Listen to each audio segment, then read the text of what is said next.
نبی کریم صلی اللہ علیہ وسلم جب مدینہ ہجرت کر کے تشریف لائے تو نبی کریم صلی اللہ علیہ وسلم نے مسجد کی تعمیر کا حکم دیا۔ آپ صلی اللہ علیہ وسلم نے فرمایا، اے بنو نجار، تم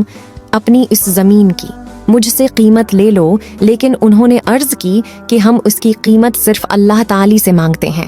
پھر نبی کریم صلی اللہ علیہ وسلم نے مشرکین کی قبروں کے متعلق فرمایا اور وہ اکھاڑی دی گئیں، ویرانہ کے متعلق حکم دیا اور وہ برابر کر دیا گیا، کھجور کے درختوں کے متعلق حکم دیا اور وہ کاٹ دیے گئے اور وہ درخت قبلہ کی طرف بچھا دیے گئے۔